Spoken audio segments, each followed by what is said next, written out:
Paging Dr. Gary C. Please proceed to the geriatrics department. Emergency! Emergency! Paging Dr. C! Emergency! Emergency! Hello po sa inyong lahat. Nanonood po kayo ng Gabay sa Kalusugan. As usual, ako po si Dr. Gary C. Wala kayong choice. Ako lang po ang nagsasalita dito. Ang topic po natin ngayon ay tungkol sa kamatis. Ano po bang meron sa kamatis? Bagamat lahat naman yata tayo ay kumakain ng kamatis, masustansya yan. Mayaman sa vitamin C. May lycopene na antioxidant na maganda sa ating kalusugan. Isang uri po ito ng prutas, hindi po ito gulay. Okay, ngayon ang tanong, bakit natin pag-uusapan ng side effect? Kasi marami po akong pasyente na hindi alam na pag nasobrahan ng kain ng kamatis, o kaya maski na konti lang kinain ng kamatis, kung kayo po'y sensitive, pwede kayo magkaroon ng mga hindi magandang epekto sa katawan. So, iisa-isahin ko po itong 10 side effects of eating a lot of tomatoes. Kasi may magsasabi, siyempre lahat ng sobra masama. Di ba? Maraming magsasabi dahil maraming pilosopo sa atin, di ba? Pero magugulat kayo. Maski na kalahating pirasong regular na kamatis, pwede makasama pala sa isang tao may ulcer o kaya may GERD. Maski na kalahating piraso. O di ano ngayon, pahiya ka, hindi sobra yun ha, di ba? Okay, sa mga basher, welcome to Gabay sa Kalusugan. Ito na po, pag-usapan na po natin, bibilisan natin ha, bakit masamang kumain ng sobrang kamatis? Ito po, ang lycopene na present po sa lahat ng tomatoes at iba pa mga prutas at gulay, ay napatunayan na maraming health benefits sa ating lahat. Marami po yan. Anti-cancer, pampalinaw ng mata, pampabagal ng pagtanda, at marami pang iba, no? Maganda yan. Pero, bakit masamang kumain? Why can tomatoes be bad for you? Unang-una, safe naman daw kumain ng kamatis. Pero, alam nyo ba na may mga tao na baka naman nagkakaroon ng complication dahil sa pagkain ng kamatis. So, hindi mo masasabing 100% safe, di ba? So, dito sa tatalakayin natin, baka magulat kayo na itong bida na to, si lycopene in tomatoes, ay meron din pong masamang nangyayari sa atin pag kinakain. So, safe yan. Talaga, safe naman yan eh. Pero, yung mga lycopene supplements, may not be safe during pregnancy. Pag sabi supplement, hindi yung mga kinapsule, yung pagkain, yun ang mga pagkain na may lycopene. Hindi raw safe sa mga buntis. Ngayon nyo lang siguro nalaman yan. Lycopene can also aggravate the symptoms of prostate cancer. Diyan pa lang sa intro ko, baka maraming magulat. Akala ko naman safe kumain ng kamatis pag ako'y buntis. Tapos pwede pala mag-prostate cancer pag kumain ng sobrang lycopene. So ang lycopene must be used cautiously in patients who have stomach ulcer and other stomach issues. So nangangasim ka ba? Masakit ba tiyan mo madalas? Parang nangangasim, kinakabag, o kaya dighay ka ng dighay? At pwede rin magkosto ng pagbagsak ng blood pressure. Pwede rin magkosto na yung mga umiinom ng gamot na pampababa ng blood pressure, dapat huwag masyadong kakain ng kamatis. Ayan. Intro pa lang yan. So, ang lycopene can also increase the risk of bleeding. Nako, must be avoided by people with bleeding disorders. Okay, so alam niyo mga bleeding disorder, yung mga dinudugo, pasain dyan, at kung ano-ano pa mga sakit na may kinalaman sa dugo. So ano yung 10? Iisa-isahin ko na yung 10 side effects of tomatoes. Pag nasobrahan na, pero as I've said, may mga taong sensitive, so pakiramdaman nyo. Pag kumain ba ako ng kamatis, maski konti, pwedeng makaramdam ako nitong 10 to. So isa-isahin natin. Number 1, acid reflux, heartburn. Ito proven na. May pasyente ako na inalis lang niya yung pagkain daw ng kamatis. Maganda na rin pakiramdam niya. Ang tomatoes ay acidic. Tandaan niyo po yan. It might cause heartburn. Tomatoes are packed with malic and citric acid. Nagpo-produce yan ng stomach acid na tinatawag nating gastric acid. So tumataas ang inyong gastric acid. At ang mga kamatis o kaya yung hinahalo nyo sa spaghetti, yung mga tomato sauce, kasama po yan. Hindi lang po yung kamatis na fresh, kundi pati yung mga tomato sauce. Kaya pag kumain kayo ng mga spaghetti at sumasakit ang inyong sikmura, nag-GERD ka, huwag ka magtaka, nagre-reflux ka. Number 2, alam nyo po ba na may mga tao na may allergy at nagkakaroon ng infeksyon sa pagkain ng tomato? Ano yun?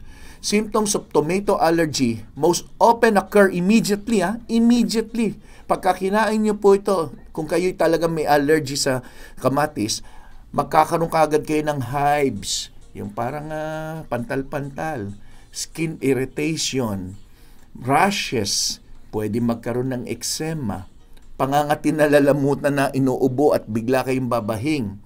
Itching sensation sa inyong throat at swelling of the face, mouth, and tongue. Yung iba hindi alam. Ano kaya nakain ko? Bet ako nag-allergy. Yung pala, may kamatis sa kanyang ulam. According to one study, tomatoes contain a compound called histamine. Di ba pag kayo may allergy, sinasabi, uminom kayo ng antihistamine? Yung pala, itong kamatis, may histamine. Di, uminom ka ng antihistamine, tapos kumain ka ng kamatis, may histamine, di parang kinontra mo yung kinakain mo rin, di ba? So, iwasan ninyo kung kayo may allergy. So, nagkakos itong histamine ng allergic reaction saka inflammation o pamamaga. Kaya may iba, pag kumain, namamaga yung mata, pag kumain, nahirapang huminga, namamaga yung daanan ng hangin, di ba? Number 3, alam nyo rin ba na ang kamatis ay hindi rin pwede kung kayo may kidney problem, lalo na kung kayo stone former. Yung ibig sabihin may mga bato sa bato. Yan. Individuals with advanced chronic kidney disease o yung mga taong candidate na for dialysis. Yan yung mga stage 4, stage 5. Nako, lalo na yung stage 5. Limitahan nyo na ang pagkain ninyo ng tomato kasi ang kamatis ay mayaman sa potassium na isa sa pinagbabawal kung kayo po ay mataas ang creatinine. So, yan mineral na yan ay common yan sa pagkain ninyo ng kamatis. Yung mga tao naman na may severe kidney issue na rini-require na limitahan din ang pag-inom ng tubig ay dapat limitahan din ang pagkain ng kamatis. Yan. Bakit? Meron paliwanag yan kasi ang kamatis ay mataas sa oxalate. At ang oxalate, yan ang dahilan kung bakit nagkakaroon minsan ng kidney stone. Yan, oxalate. So kamatis, maraming kinain kamatis, pwede magkaroon ng bato sa bato at ang dahilan nun, yung oxalate na nakikita natin sa kamatis. So doon sa tatlong sinabi ko, di ba? Hindi nyo alam kung hindi nyo napakinggan, di ba? Ngayon na alam nyo naman, anong gagawin? Wala, pakinggan at ilabas sa kabilang tenga. Number 4, irritable bowel syndrome. Ito yung kakakain mo lang, nadudumi ka. Okay, galaw ng galaw ang bituka mo. Irritable nga Irritable ang bituka Kaya irritable bowel syndrome. Ang kamatis, isa rin sa dahilan para matrigger o kaya lumala ang inyong irritable bowel syndrome o yung tinatawag na IBS. So kung kayo po ay may IBS na, pwedeng alisin nyo na po ang pagkain ng kamatis para maiwasan nyo yung pakiramdam na bloating o bloatedness o parang punong-puno ng kabag, utots ng utots. Tomato are also one of the most common food allergen that may cause intestinal problem. So, allergic reaction sa bituka, pwede rin dahil sa kamatis. Number 5, meron ba sa inyo na pag kumain ng kamatis o medyo nasobrahan sa kamatis, madalas pumunta ng CR at medyo pururot ng pururot? Diarrhea, isa rin sa pwedeng daing ng isang taong may allergy sa kamatis o naparaming kain ng kamatis. Diarrhea occurs in individuals suffering from tomato intolerance. So kung mayroon kayong tinatawag na milk intolerance, meron din tomato intolerance. Tomatoes are greasy and acidic. Must be avoided during diarrhea. So kung may kilala kayo nagtatae, halimbawa, o madalas nagsisiyar, paiwasan nyo kumain ng kamatis at maaaring makatulong yan. There could also be a source of organism. So yung mga kamatis na kung saan-saan lang yan napinitas at hindi nalinis maigi, pwede maging cause yan ng tinatawag na infeksyon na salmonella infection. At ang salmonella, nagkukos po yan ng diarrhea. Number 6, excessive sodium. Madalas natin marinig, iwasan maalat. Alam nyo po ba na ang kamatis ay medyo excess din sa sodium? So choose lower sodium version of tomato sauce. So kung kayo yung bibili ng mga nasalata na tomato sauce na hinahalo nyo sa spaghetti or macaroni or whatever, okay, ano ba man linuluto na may teka, yung mechado? Hindi, mechado ba yun? Puchero, hinahaluan nyo rin ng mga kamatis yan, di ba? Okay, yung mga nasalata, no? Yan, basta alam nyo na yon.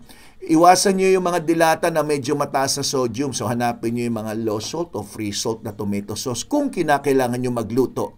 Maski na alam yung pinagbabawal ko sa mga may edad, di ba? While tomato soup benefits plenty, so di ba may nabibili na sa lata na tomato sauce, soup tuloy. Soup. So, bakay sabon naman ang kainin nyo. Okay, yung sabaw na tomato, tsaka yung mga nasa lata na tomato juice, ingat po kayo. Mas mabuti pa mag-homemade na lang kayo kung gusto nyo, di ba? Kasi sobra-sobra pong sodium content niyan. Ang mga pack or processed tomato soup, may mabibili ka naman na low sodium option. Pero kadalasan, yung mga canned tomato na yan, ang laman yan, 220 milligrams of sodium for every half cup. Kayo ba, pag nagsabaw ba kayo ng tomato, half cup, kontento ka na? Usually, 1 o 2 tasa yan. Di, ang taas yan, almost 500. Mataas na po yun. Then number 7, may isang sakit na tinatawag na lycopenodermia. Lycopenodermia. Yan yung nagkaroon ng pagbabago sa kulay ng inyong balat dahil sa sobrang pagkain ninyo na mga pagkain hindi lang ng kamatis, na mga pagkain na mayaman sa lycopene. At yan yung sakit, lycopenodermia. Ang balat nyo nagiging parang deep orange. Hindi po yung napapanood nyo na dilaw-dilaw na hepatitis ang balat, no? Deep orange. Aba, parang balat mo carrots. Ayan. Then number 8, urinary problems. Nagkakaroon ng problema sa daanan ng ihi. Bakit? Ang pagkain ng tomato pwede pala mag-cause ng irritation sa inyong urinary bladder. Because acidic to, na-irritate na to ang bladder, resulting to urinary incontinence. Kaya yung mga senior citizen na napansin nyo, naubo lang ng konti, natawa, naihi, huwag nyo nang dagdagan yung problema sa pagkain ng mga kamatis.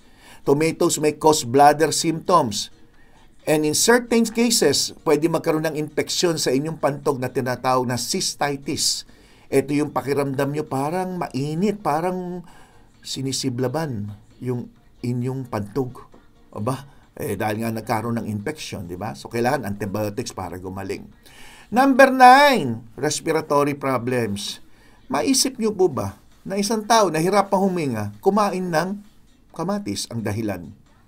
So, kung may mga asthma, tingnan nyo kung ano pa mga pagkain na nagkakos ng allergy na naghumantong sa inyong hirap sa paghinga dahil sa pagsikip ng daanan ng inyong hangin o hindi tawag na bronchial spasm. Yan. And number 10, acute gastrointestinal upset.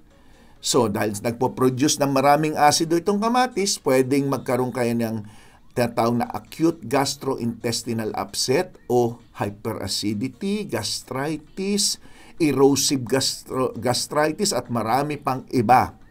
So, how much lycopene is safe? So, kung siguro, kung wala ka naman allergy, 1 hanggang 2 maximum.